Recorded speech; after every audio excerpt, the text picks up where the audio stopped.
Hello, welcome back to the sofa. We are actually still on the sofa after 4 weeks, so hair's getting longer, no haircuts there, so next time you see me I may well have it in a bun, but you never know. Hopefully the hairdressers will be open before then. But today I'd just like to talk to you about some of the things in the collection on the 1928-29 MCC tour to Australia, which they won 4-1 after regaining the Ashes in 1926 with a famous victory at the Oval. They went over with an extremely strong side to Australia and gave them a good beating, which was Don Bradman's first series, and now we didn't beat him very often after that. So hope you're going to enjoy this one. So we'll start with a team photograph. This is from the Daily News, which is a period paper of the time. That's quite a nice photograph of the side there, and address C2.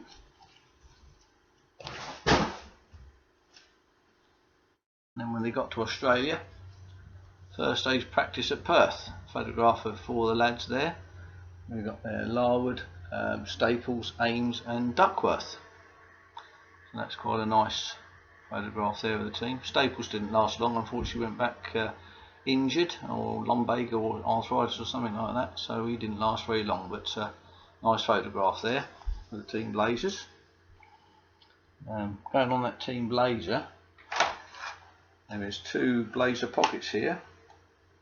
This is one from George Duckworth, which is bought at a CMS auction, which is quite nice. What happened to the blazer I don't know, but well, I've got a few moth holes in it and got thrown away, but there we are.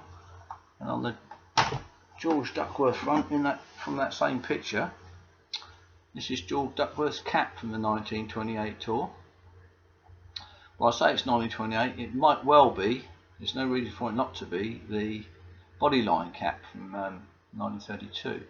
But I bought it as a 1928 cap because I bought it with the blazer pocket from CMS auction when his daughter was getting rid of some stuff. But unfortunately she didn't know what tour it was from, so we just assumed it's 28. I knew where the 36 one was and the 31 one was, so this is I'm saying it's a 28 cap. And here's another blazer pocket, this one from Phil Mead, this one, which is a nice blazer pocket. Phil Mead, the 4th man to score century of centuries for Hampshire.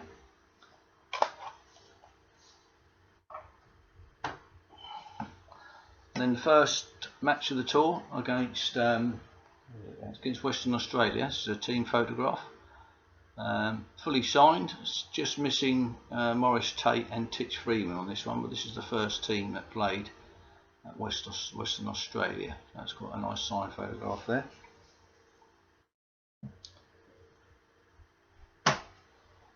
And we come to some nice recent purchase of some tin badges from 1928 with Nelson Lee, who were publishers with Boys Stories.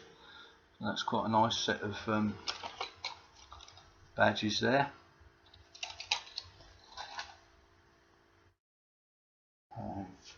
This is a letter from Shrimp, who is Lucian Gore, the Surrey man.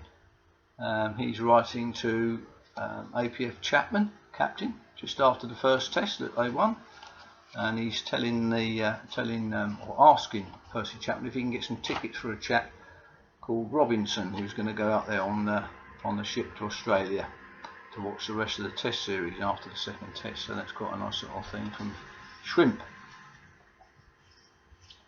This is a original postcard of Les Ames with his 1928 blazer, which is quite nice. That's addressed to somebody in Chatham. This is a nice Jaeger postcard of the team, wearing their Jaeger jumpers and shirts. It's just quite a nice advertising thing there. It's got the Jaeger on the back there.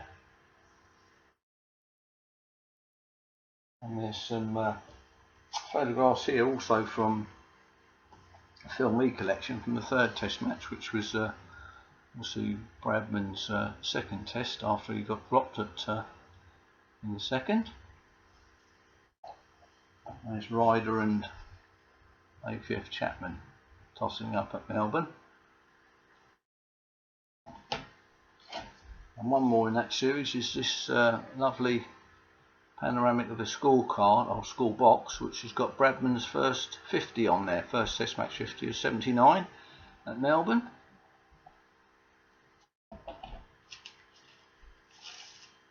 And we're going on to the fourth Test match. This is a original supplement, Test match supplement from the Daily Express, with Hammond and Jardine's record partnership in the fourth Test match.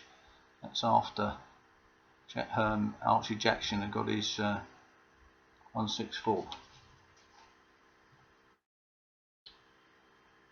On that 164, this is a mini bat from that fourth Test match, which is signed by both sides. It's not particularly easy to see those, but that's got both sides on there with the DG Bradman signature. This is actually given to Alexander Hall Ruthven, who was the governor of South Australia at the time, so it's quite a significant bat. It's a mini bat, but it's obviously specially made for the purpose, because it's got half thread on there and half knot. So they've given to Alexander Hall Ruthven. It's its own little oak display case, which is quite a nice memento of that tour.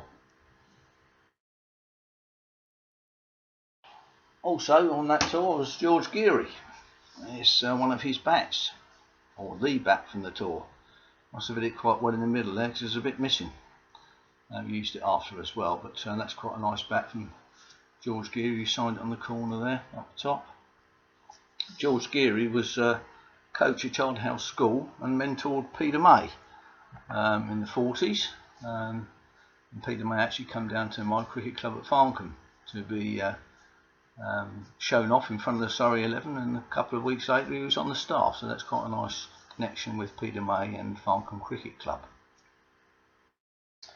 So a couple more things here. This is a menu given to Captain LV James, a celebration menu given by James Ferguson, who was a supporter of the club of England MCC, and gave a dinner on board ship for a celebratory dinner.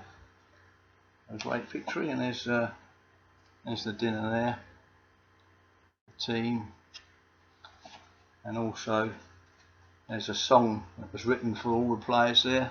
So they sang that at the dinner, so it must have been a merry old evening, I should think. And the last programme on the tour is this one, which is gives you all the results, gives you the itinerary and the results, and a photograph of the team in there, which is quite nice. All the results there. And I did actually have a ball from that last Australian 11 match, which was given to LV James, but unfortunately someone's stolen that, so I don't know where that's going to be. So the final thing to show you is on that final trip there is a picture of the team there, or most of the team, with Mr. James in the middle. Who's that chap there? That's James Ferguson. They obviously appreciated what he did for them. So that's a nice photograph on board the ship. There's a nice photograph of the ship, the Ormond, which was also given to Captain LV James. But this one's is fully signed, but I'm pretty sure that the Douglas Jardine and the APF Chapman one have actually been put in by somebody, probably LV James himself. So that's another nice memento, but signed by everybody else. So that's about it on the 1928 front. So I hope you've enjoyed that. It's quite a bit to see from it. There's a couple of other bits and pieces, but I think I've shown you the major pieces there. So I hope you've enjoyed that, and I'll see you on the next one.